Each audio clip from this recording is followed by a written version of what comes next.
love, and you can never have enough of the chocolate cake. You're like, I love the chocolate cake. On occasion, I'm going to make the chocolate cake and enjoy it with you, but it's just not my thing. But I understand. Or I can only take so much chocolate. I can only take so much of it. But I want you to enjoy all the chocolate cake you want, so why should I stand in the way of you going after your own desires? Because a healthy sexual, I'm not talking about cake anymore, I'm talking about sex, but having a partner who feels sexually satisfied and they feel very satisfied about that, they're very happy. And if I understand what that is and I fully accept that something that I can't deliver, then I'm okay with that on some level. If it's you don't satisfy me and this person does and I want to be with that person, which is what the experience that happened with my marriage, then I was like, okay, well, that's nothing I can control. That's, you've made that decision that you prefer to be with that person rather than me with me. So that's an adult decision of where does and I don't even know if this is realistic, but I remember watching a movie when I was in my young 20s about this woman, young kids, or early 20s people, a woman and two guys, and they were in a relationship together, like all three of them.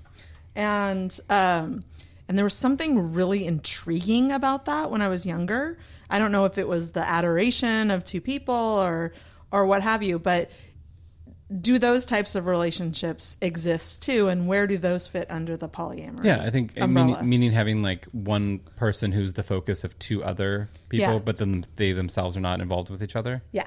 Yeah, I think that's... But they may all have... They may all be connected. Yeah. They may all live together. They may all have... So obviously the first thing is jealousy, which is a total natural thing to feel. Like I feel jealousy when my friends go to do things that I don't get to hang out with. Or it's, like the FOMO stuff. Mom life. Yeah. And not that I would know what mom life is like, but by proxy. It means you have FOMO quite a bit. But I think that, sure, I could imagine a world in which two people are attracted in that moment to a particular person, and for whatever reason they've decided the way that plays out is the central person dates each of them separately, but they know each other. There are some people who live together. Sometimes they're called a thruple, but a thruple implies that they're all romantically involved. Yeah, and that's kind of sure, maybe, I don't know. Like, here's the thing: I think that we have a very Puritan view of sex, and we need to let go of that. I'm like, sorry, I'm just going back and forth listening. Like I'm just taking notes. I think that's what I mean. Like peripherally, maybe one of these is going to open one of my doors. Peripherally, I feel like I've been exposed to so many of these different types of relationships just by nature of my friend group that most of the people in my life fall outside of the normal picket fence. Yeah, that normal sort of paradigm. I challenge that normal paradigm in the sense that how many people do you know in your life that are married to somebody they've only been married to each other? Way too many. Hello, you're not a parent. Sonoma County, dude. I lived in Sonoma for 8 years. Tons of them. Well, I wasn't finished, but and they've had all of the things on that list, and they've never once been disgruntled with that list and never challenged it. I would argue that people who are a little bit more articulate, curious, I don't know, it's a certain personality type where they're like, maybe there's something more that they're looking for that's not more better. It's just differently oriented. And think of it in terms of geography. Like, there's a lot of people like, oh, I love the weather here, but there's a lot of people who don't like the weather here. And they might move. I know. But there's people like, oh, I just really love being around. I don't really like it when it's temperate. And so most people might like this, but there's some people who just like something different. I just don't like it because it's too good. I was watching a show yesterday, and this is the second time I've been binge watching Netflix. This that we all do, right? And so I kind of ran out. I've never done that. What is that like? I ran out of new shows, and I call that the show hole. You go off the recommendations, and you end up going like, I don't like this, but Netflix thinks I'm going to like this, so I'll commit 12 hours of my life to it. hesitate to tell you what the show is because it's very juvenile and tell me. It's Gossip Girl or something? Something like that. Yeah. Heart of Dixie, I think it's called. It's something that my 13-year-old daughter watched. Anyway. Look at me. Is it Bless Your Heart? No, it's Heart of Dixie. Okay. But I've seen it's very juvenile. It's cute, whatever. It's like it puts you into this place like, oh, life was so innocent, and for some people in some really ages, not helpful where you're at. But anyway, there was this couple who had decided to be monogamous and casual. It's called ethical non-monogamy. No, monogamous. Oh, and casual. And I'm. So do you understand monogamous means only one partner? casual means they basically, I think they were defining it as they didn't want to call it a relationship. Yeah, they I just get wanted it. to fuck every night, basically, and not have any sort of any like commitment. The kids call that a thing. Yeah. It's not a relationship yet. It's just a thing. Again, back to what we talked about with Joyna, is like after so many times and maybe I just haven't developed this skill yet, but like at some point when I'm with somebody, one person, and it's monogamous and we're having sex continuously, I don't know how you call it casual. No, I No, know. I think feel what the they same mean way. Because by I that thought is just casual uncommitted. meant that you didn't go. May I Like clarify that's also a television show and not actually a documentary of any kind? That's true. Yeah, and maybe That's a they're just good trying point. to they're trying to thin it down for something that's a little easier. People can kind of get it, because there is, again, back to the Puritan thought. This is a Puritan nation. We were founded on the idea with people with For weird hats sure. and tight clothes and bad diets that said this is the way things work, and if you don't do this, then you're a witch and you're going to be burned or whatever. Mm-hmm. So I would argue that adults can come up with any configuration they want. It doesn't matter, because it's all about private Just relationships. working for Yeah. them. And so if somebody decides that, well, for me, for instance, marriage is a very difficult thing to think about for like getting married later in life, because at this point, what it does for me is it provides health, security, and like I got locked in my bathroom once for 2.5 hours and freaked out and realized like There was somebody that was nobody's going to looking for come me. home and let you Yeah. out. So I think that seems like a lot to ask of somebody. Like, I just need you around in case I get locked in the bathroom again. But I'll be that person. Andy. and Just always take your phone into the bathroom. With that was you. a problem. And like my dog and my phone were outside, and so it didn't really help. But Lassie. yeah, and she's obstinate, so it doesn't really help. But I think that some people might be able to sustain that just fine, where they're just like, well, what we have together is we have our own lives because we've developed it ourselves and we're happy with it. And when we meet, we date and we have sex and we enjoy each other's company, but then we, spend some moderate amount of time together, but we're just not seeing other people. That sounds kind of dreamy in a sense. to that some was- people. Exactly. That was my life That's for for me. so It long. feels dreamy. Yeah. Like there's one person, there's a person, yet I don't There have to is. call him and be like, "What time are you coming home?" or "What time am I But then coming back to home?" where and I what's think for Heather's dinner. gonna I go. will say Things though, change. Things happen. change, and just like you said, like you could, be sleeping with someone who you're like, we have boundaries, we're not going to catch feels, all of that, and you're like, oh shit, I went and caught the feels. It's the same thing. Things change. So I have been in that exact relationship, and it is dreamy. There are so many great things about being able to have your independence and be like have a person that Oh my is God, yes. committed and your person. And also, there's still a lot missing in that, because naturally there's going to be a time where, God, I wish that you could just stay. I wish I could just stay. I wish we didn't have to split and go to each other's lives. And there is no mechanism to blend lives, and that makes it so painful. So there's a spectrum of joy and pain in every type of relationship. I think obviously, to state the obvious, it does come down to constant communication with It that does. person or persons or whatever. So maybe And, that's one of the three. This is where I am today. I fully agree. For me personally, communication is the utmost important thing to me. Well, in a communication relationship. without judgment. I think we Totally. should take it because Totally. somebody's going to change at some point. Somebody's going to change their mind. Somebody's going to have a different,